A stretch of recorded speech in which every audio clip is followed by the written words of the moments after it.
Recording has started, and I'm as filtered as ever. Prepare to get unfiltered. That's when we're at our best. Yes, for sure. Welcome to Forbidden, the podcast where we discuss the disgusting, the dark, and the disgraceful, and our unmentionables. That's right, listener, we are in our underwear, and we hope that you have slipped into something comfortable as well. My name is Blake Roberts. And I'm Amanda Kamada, and I'm wearing a lace bra that actually makes my tits look great, and some matching black lace underwear by our sponsor, Notori. When are these sponsors going to actually come through for us? Yeah, that's my question. That's a good question, and hopefully something soon. I saw somebody wrote into us about doing an interview. Did you see that? Yeah. Yeah. I'm like, I- clearly you don't know who we are.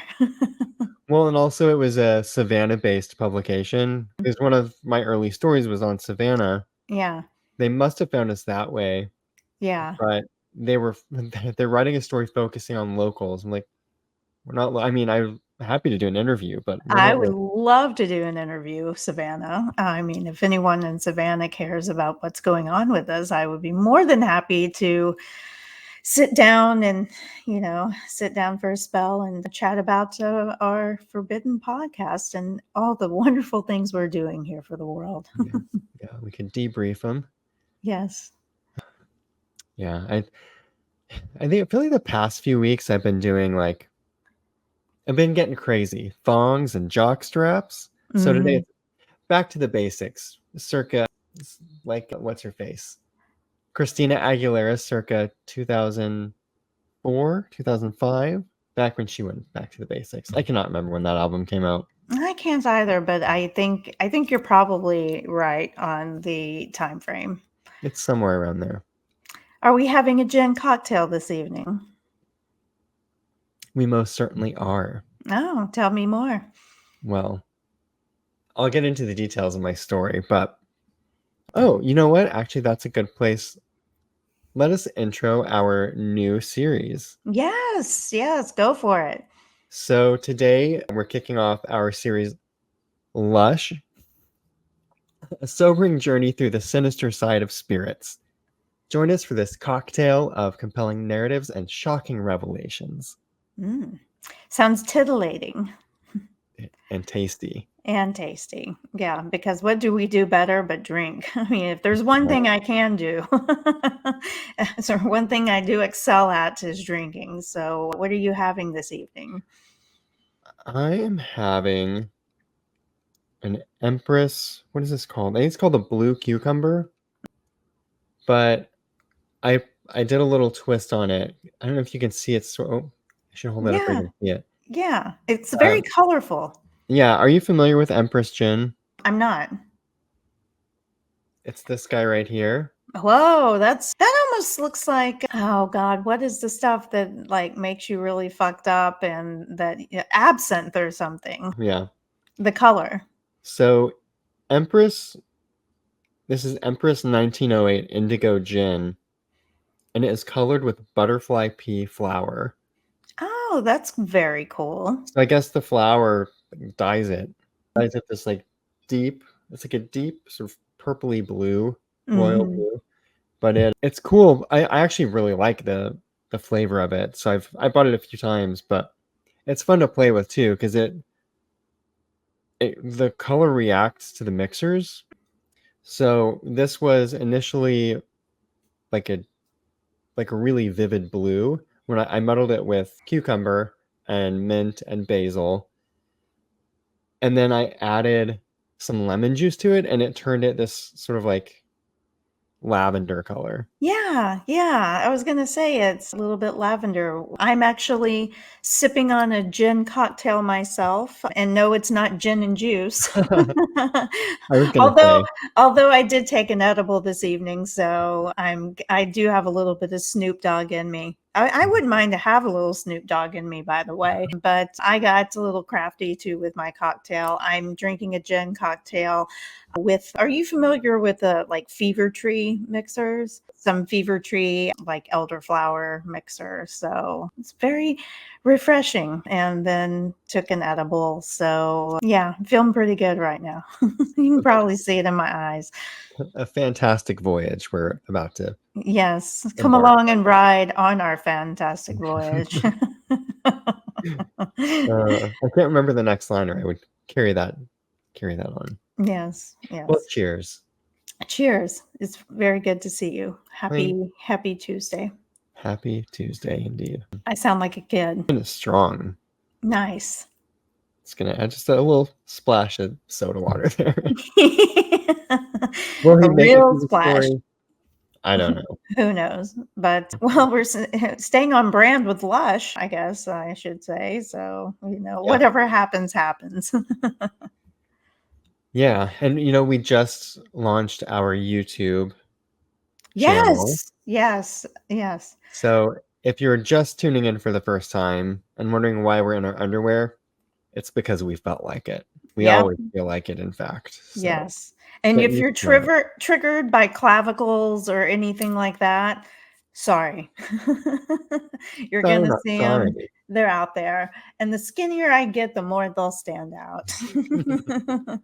Want to see my ribs? Just Yeah.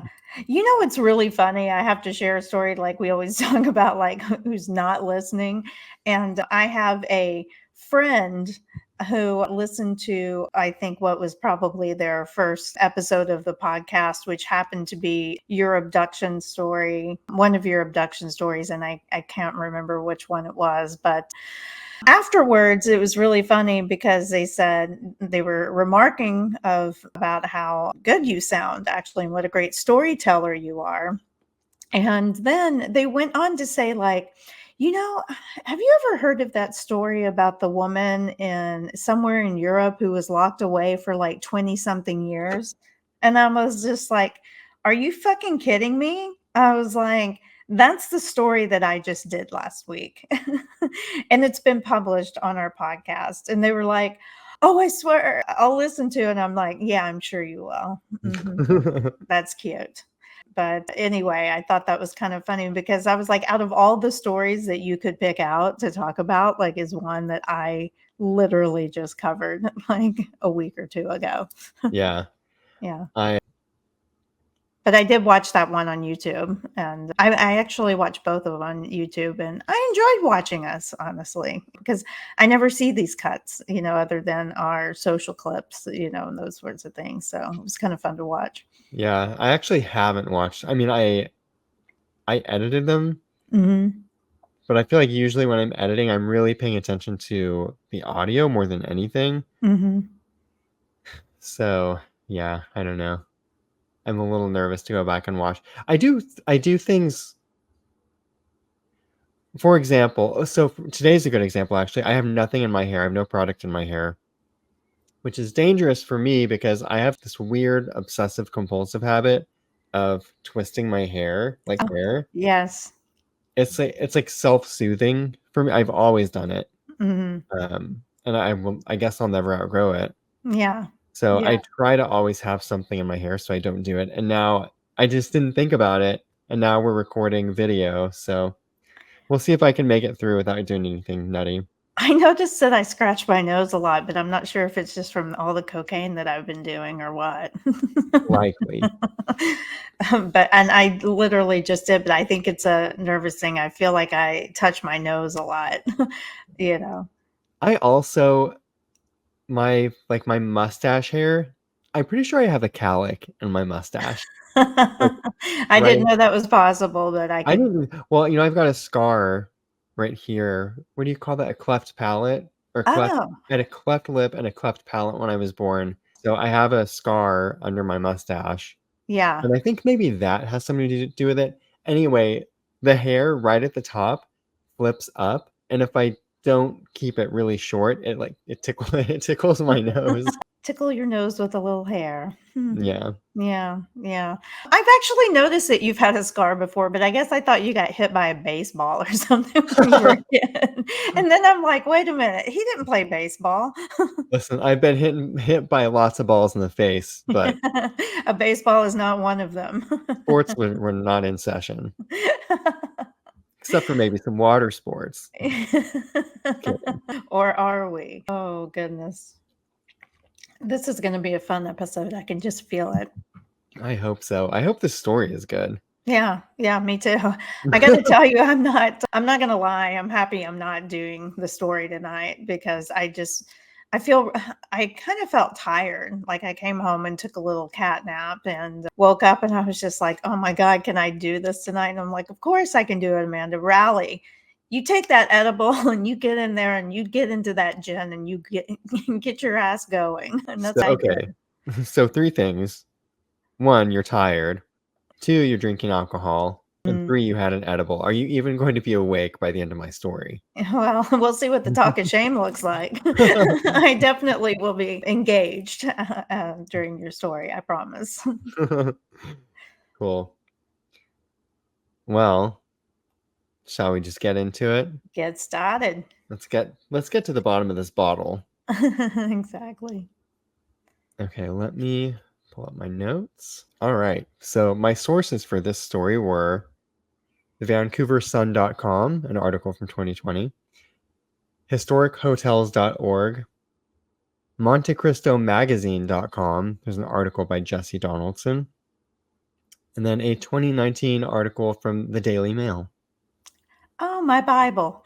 Yeah, exactly. So I'll give a little bit of background. The story sort of goes in different places, but I wanted to start at the hotel, the Fairmont Empress Hotel, to be exact. I've been there. Have you really? Yeah, in In Vancouver Victoria? or in Victoria. Victoria is where it's at. Yes. Yeah, I've Oh, been there. Victoria is very close to Seattle, and I actually had a boyfriend once who took me on a very romantic, I would say, weekend to Victoria. And we didn't stay there. We stayed at another hotel that was actually really nice. He got like a proper suite and everything like that, you know. I can't remember if it was like an anniversary thing or a birthday thing or what, but we went to the Fairmont Empress while we were there. So, yes. did you take a ferry? We did. Yes. Because it Yes. goes right into the harbor right there, right? Mhm. Yep. Yep. Well, I watched some videos on it, so Yeah. I'm a little bit aware. Yeah, it's beautiful. So, the Fairmont Empress Hotel is famous for its majestic grandeur, picturesque vistas, and prime real estate overlooking the inner harbor in Victoria, British Columbia. Built in Edwardian and chateau-esque style architecture, the exterior features grand facades, steeply pitched roofs, ornate gables, and prominent towers, giving it a castle-like appearance. It also has gargoyles, which I thought was kind of neat. Yes. The interior boasts a lavish lobby, grand ballrooms, and dining rooms with intricate woodwork and opulent fixtures. The iconic destination has hosted King George VI and Queen Elizabeth, Prince William and Kate, Katharine Hepburn, and Barbra Streisand, to name a few. Wow. And scenes from 50 Shades of Grey were filmed on the 14th floor, I which I would think have is, loved to have been part of that. oh my gosh, what's his name? Jamie Dornan? Yeah, God. I mean, Yeah. just that whole premise and the daddy and every benefactor, the sex, everything. It's Yeah. prime. I've Prime. never watched or read it, but I'm familiar with the concept, and I'm very familiar with Jamie Dornan, who I Yeah. love. So that's all I need to know. Yes, but I digress. Go on. The hotel cost $12 million to build, completing construction in 1939 after a decade of delays caused by the Great Depression. And I just wanted to do a short little snippet here on ghosts. It has Mm, nothing to do with my story, really, but I would be remiss not to talk about the hauntings of Empress. absolutely. So, reports of ghost sightings at Vancouver's famed Fairmont Express Holiday Inn. What am I talking about here? You've really cheapened that place quick. It's It only gets worse, folks. When I'm Oh. just getting started. Reports of ghost sightings at Vancouver's famed Fairmont Empress Hotel include a maid caring about her daily duties on the 6th floor, Ooh. still cleaning even in death, which just sounds really depressing. Yeah, it does. Witnesses also claim to have seen a young girl, as well as an apparition of an employee who had supposedly taken his own life in the west tower of the building. Guests have reported an elderly woman in pajamas knocking on their door, and when they try to help her find her room, she leads them toward the elevator before vanishing. Ooh.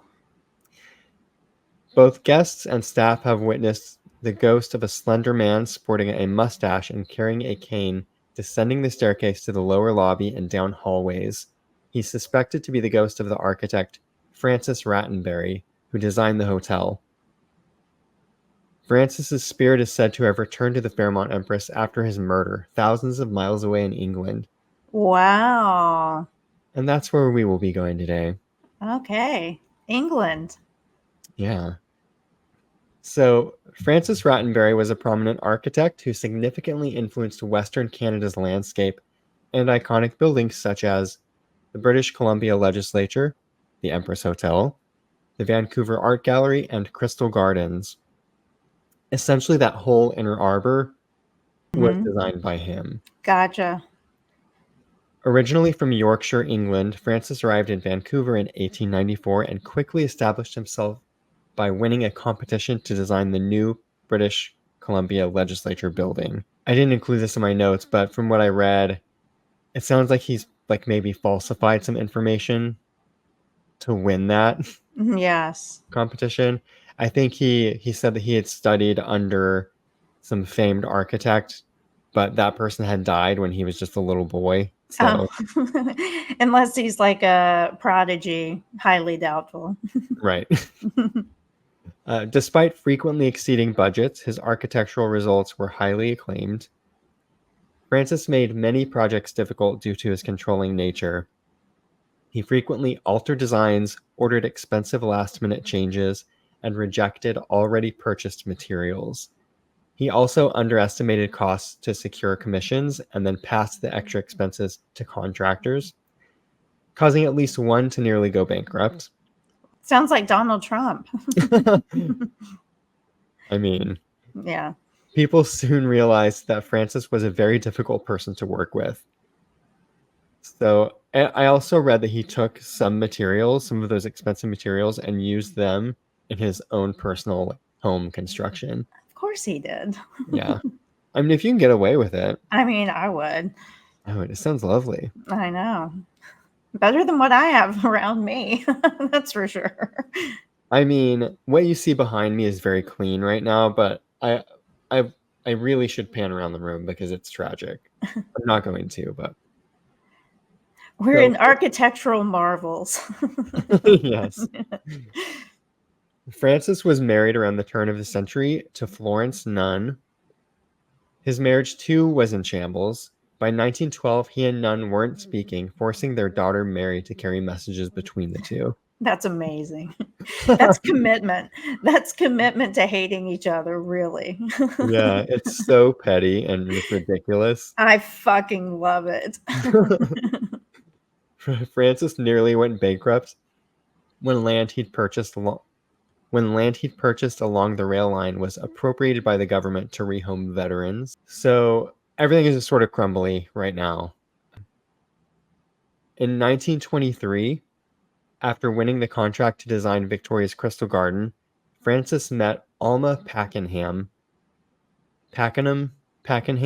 I like Pakenham. Let's go with that. Pakenham. Yeah, Alma Pakenham. A free-spirited flapper 30 years his junior. Ooh. She was a talented pianist, married twice before, her first husband dying in World War I, and the second marriage ending in divorce. Pakenham scandalized Victoria's upper crust by smoking and drinking in public. Just my Oh, kind of gal. no. I love her. Yeah, me I think too. I was her in my former life. I think you are her now. There you go. Despite being married for 45 years with 2 grown children, Francis began an affair with her. When his wife refused to grant a divorce, He would regularly shut off the heat in their home to try and force her out, Oh my god. and eventually invited Alma to move into the family house. So she's hiding his Whoa. mistress. So, That's the giving no fucks right there. yes. So Florence lives on the second floor and Alma lives on the first floor. So while his wife stays upstairs, the lovers drink, play piano, and sing downstairs, just having a good old time. Yeah. Eventually, Florence reaches her breaking point and agrees to a divorce. So the new couple is shunned by Victoria's society, causing Francis's professional reputation to plummet. So the embittered couple pack up and move to Bournemouth, England in 1929. Okay. It's just like that. Well, actually, I'll get into that later because I have thoughts on this period of time. Me So, too. I also yeah. have thoughts on how long I would put up with living if someone were keeping me up. I'd probably be like, "Okay, you can live downstairs. I mean, I'm cool on the second floor." Yeah.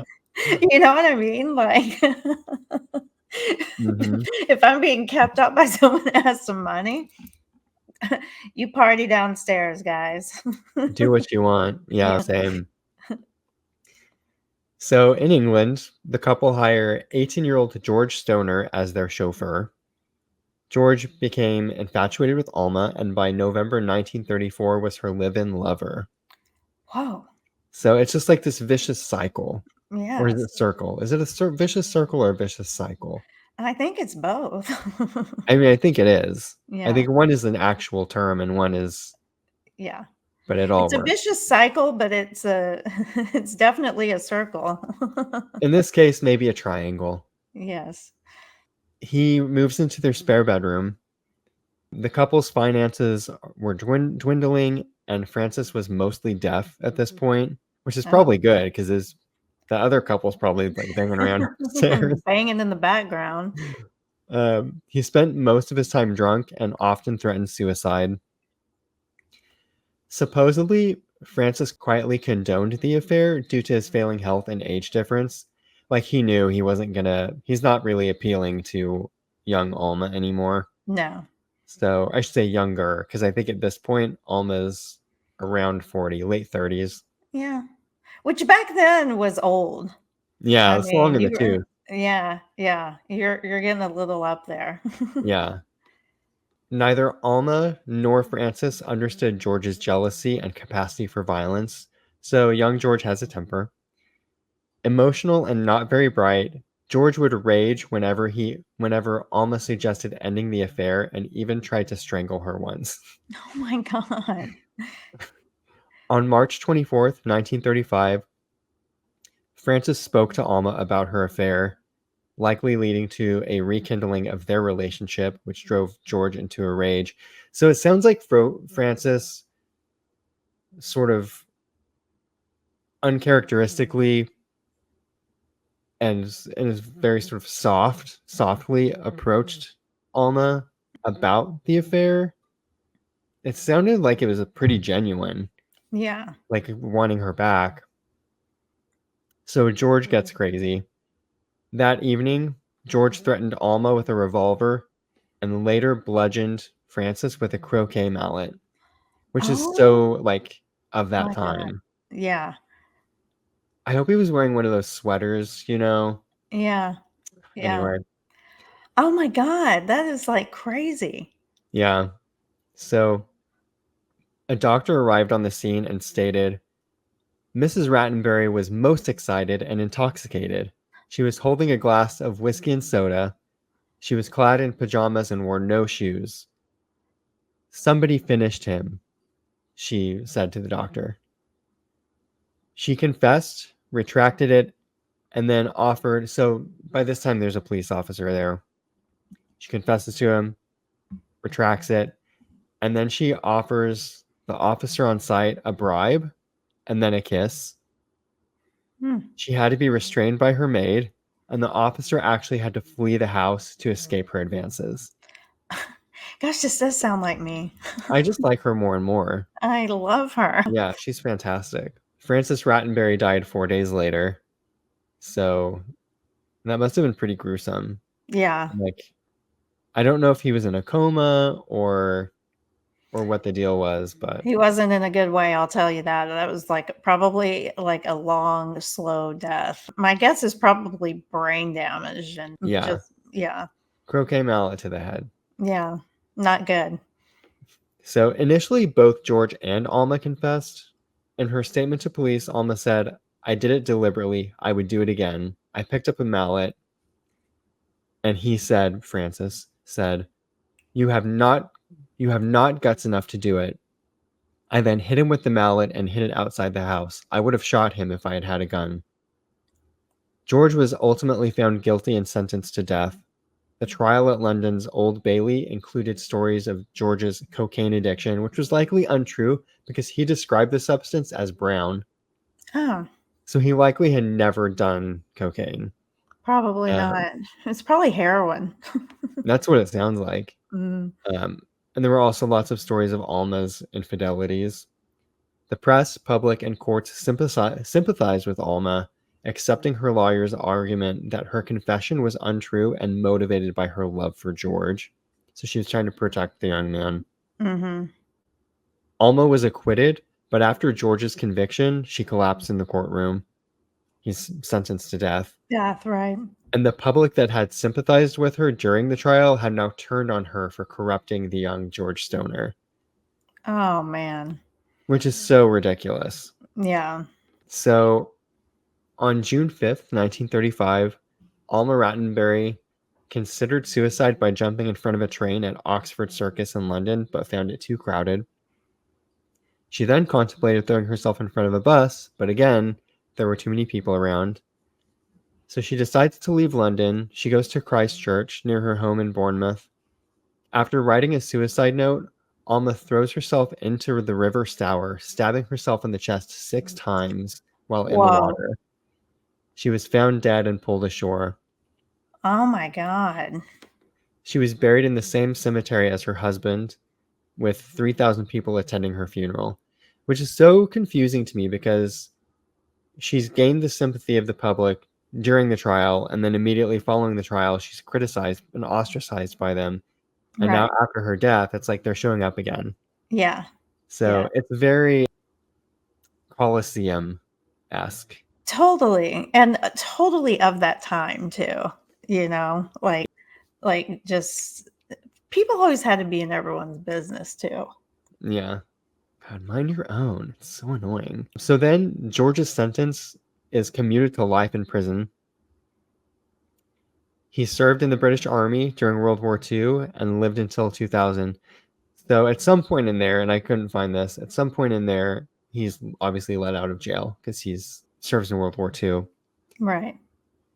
So the Empress Hotel played just a passing role in their story, but I love sort of the visual representation of success, excess, and like high society, Yes. especially as a backdrop for like these tormented lovers. It's Mhm. just sort of fantastic. Alcohol is obviously a device in this story, but it's not in the forefront in the way that it would be in like a DUI case. Right. But it feels a little bit more romantic, Yeah. and that's kind of why I chose it because Yeah.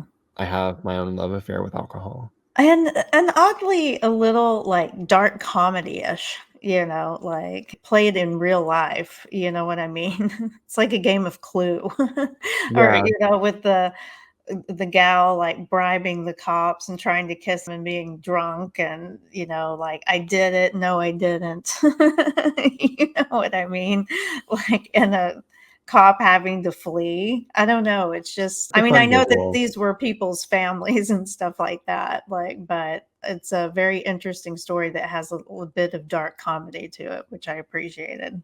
Yeah, and I hope that whenever I go, people can laugh at my life story too. Yeah. Definitely, They'll definitely worthy. definitely be laughing at this. So, also looking back at like the couple had to leave. They didn't have to, but they were sort of pushed out of society in Right. Victoria, and then also seeing the way that the public treats Alma during the trial.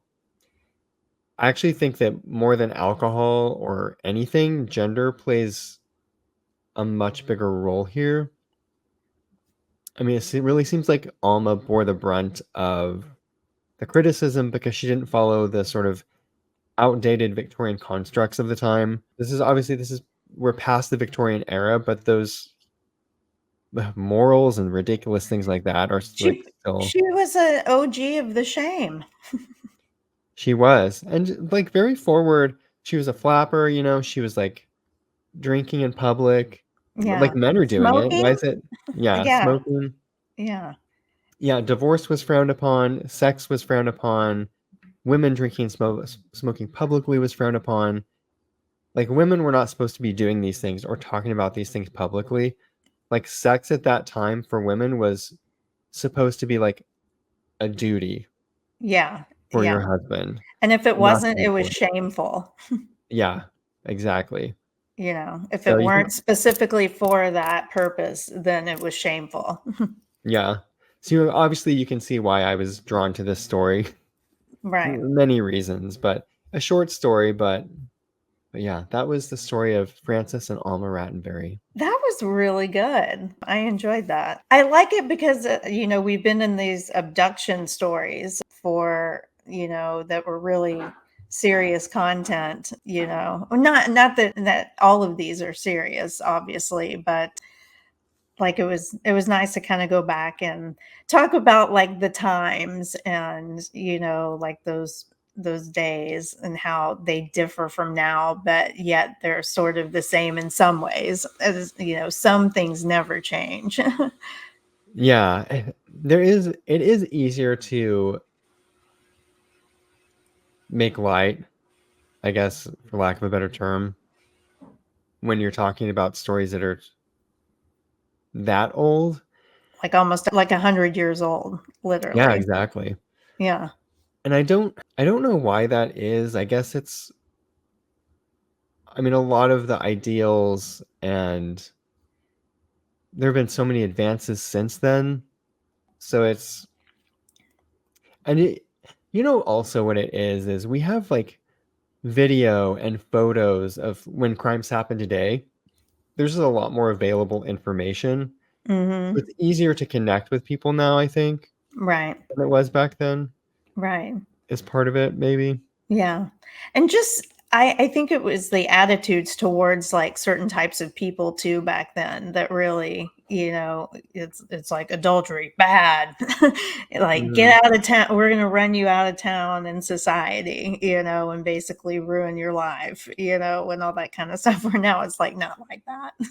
Yeah. Like everybody gets divorced, okay? We're all wearing scarlet letters of some sort. Oh, yeah. I think I have more than a few. F Um, for fisting. Just kidding.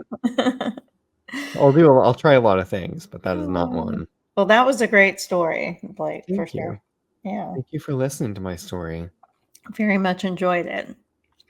Love to follow up with some of the conversation about it and on the talk of shame because I think it's interesting topic for sure. Yeah.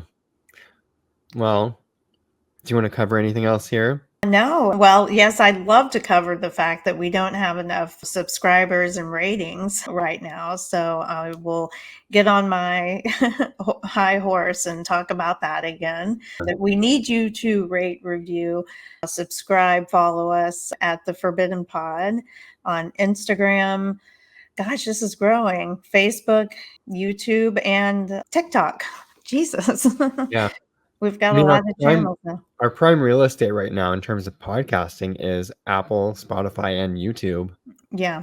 So definitely hit that subscribe button. Yep, hit that subscribe button and yeah, write into us at hello at theforbiddenpod.com. We would love to hear story ideas, shame, all of the above. And check out our website. It's pretty cool. We change out imagery every time that we launch a story, or a talk of shame. So head over there and check that out. And there are links to all of our properties on there as well. Yeah, www.theforbiddenpod.com. and if you want to see what I'm wearing below the screen, there are actually photos of it right now up on the website. Yes. At the time of this recording, the year of our Lord 2024. Well, Blake, thank you for an entertaining story. That was a great kickoff to the Lush series. So cheers to that. Great Cheers, job. and thank you for staying awake. Oh, of course. And listeners, as always, we thank Thank you. you.